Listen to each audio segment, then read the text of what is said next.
The disgraced UN nuclear watchdog, International Atomic Energy Agency, or the IAEA, has now pulled its last remaining inspectors in Tehran out of Iran. The reason cited by the agency is safety concerns of its inspectors in the Islamic Republic. These inspectors have been staying in a hotel ever since Israel launched an illegal attack on Iran by bombing Tehran indiscriminately on 13th of June and killing a series of high-profile nuclear scientists, army generals, and hundreds of civilians. These inspectors had reportedly moved to a UN facility later in Tehran. According to the Wall Street Journal, the IAEA team of inspectors were driven by road out of Iran on Friday, despite international departures from Iran's main airports resuming normal operations. Confirming the development, the Vienna based agency said, and I quote, an IAEA team of inspectors today safely departed from Iran to return to the agency headquarters in Vienna after staying in Tehran throughout the recent military conflict. End quote.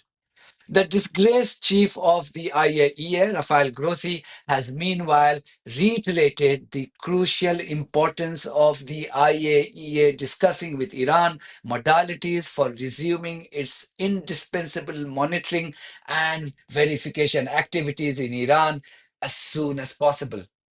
These are his words, not mine. Grossi has been accused by Iran of working for Israel and using his team of monitors in the country to pass sensitive information to Israel, which then used the intelligence to carry out the targeted assassinations of Iranian scientists associated with the nuclear program. Many would therefore be suspicious, once again, seeing Grossi's fresh desperation to carry out the monitoring of Iranian nuclear facilities, particularly when Trump has repeatedly said that US military had completely obliterated the Iranian nuclear facilities. Is there any indication from US intelligence that Iran was able to move any material, including No, just the opposite. We think we hit them so hard and so fast they didn't get to move. There's public imagery available saying that highly enriched uranium was moved out of Fordo before the strikes. Is that accurate? Have you seen that? There's nothing that I've seen that suggests that we didn't hit exactly what we wanted to hit in those locations. And nothing was moved from the site, by the way. To do that is very dangerous. It's very, very heavy material. Do you think that the Iran regime hid some of the enriched uranium before the strikes? No. You mean, did they take it out of the deep one? No. Because you were pretty clear you can't have a weapon, you're going to have to come to the talk, something's going to happen. I don't think they did. No, I think, first of all, it's very hard to do. It's very dangerous to do. It's very heavy, very, very heavy. It's a very hard thing to do. Plus, we didn't give them much notice. Where is the need for urgent monitoring when Iranian nuclear program is dead and buried forever? The Iranian parliament recently voted unanimously to cut off ties with the IAEA. This was later ratified by President Masoud Pezeshkian, making it a law of the country.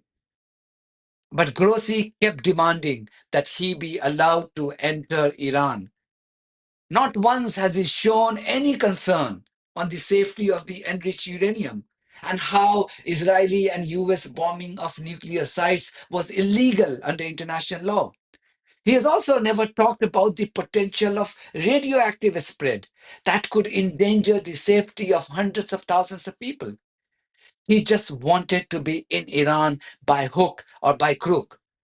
That further made the Iranian establishment more suspicious about his intention. And just when Iran was about to kick out the IAEA inspectors and formally ban the future entry of Grossi in the country, the global nuclear watchdog has decided to get them out on its own. The reason why Grossi is so hated is because of his questionable role all through the conflict. He had the opportunity to emerge as a neutral by acting as a statesman, but he chose to align his loyalty with Israel and the US through his repeated public pronouncements. Iran is convinced that it was his questionable assessment of the nuclear program that provided the context for Israeli and US attacks. This CNN interview was one example. The presenter asked him pointedly about his assessment on Iran's nuclear capabilities. He could have said in unequivocal terms that Iran wasn't pursuing a weaponized nuclear program. But he deliberately chose to create seeds of doubt by not being forthright. Watch this clip to understand his dirty design. In the end, he says that Iran wasn't pursuing weapons and was years away from producing a nuclear bomb. But he said that after giving an impression that there were reasons to suspect Tehran's intention. I mean, if you don't watch his clip until the end, you will walk away with the impression that there were reasons to suspect Iran's intention. Tell the world exactly what Iran was doing, and was it at breakout, had it taken that decision, do you think? Or would it have done? Well, there are, to help you there, I have to say that there are things we know and there are things we do not know. When it comes to what we know, it is on the basis of our inspections.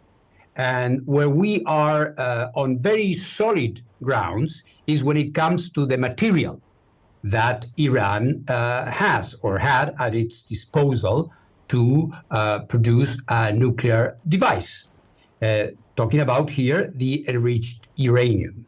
In terms of the material, they, and this is something that I have been reporting to the Board of Governors of the IAEA, they have enough material to, in case they decided, this is a hypothetical construction, of course, in case they decided to develop a nuclear weapon, the material is there because they have more than 400 kilograms of uranium enriched at 60%, which is one step away from the 90% which is required for a nuclear bomb, for a nuclear weapon.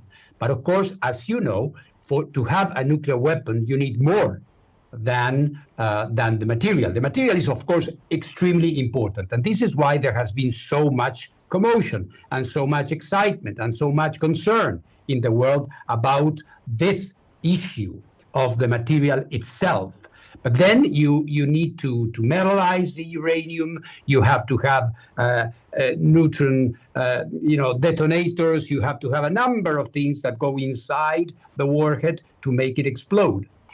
Not to mention the fact that you may or may not wish to test it or to try it. So I would say, there is this competition about who is wrong or right about the time that would be needed. Certainly, it was not for tomorrow, maybe not a matter of years. I would there be perhaps more serious about this, and I don't think it was a matter of years. But this is speculation. Why?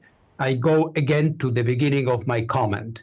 These things we don't know, because if there was some activity which was clandestine or hidden or away from our inspectors, we couldn't know. What we informed and what we reported was that we did not have, as in coincidence with some of the sources you mentioned there, that we did not have any proof of a systematic effort to move into a nuclear weapon.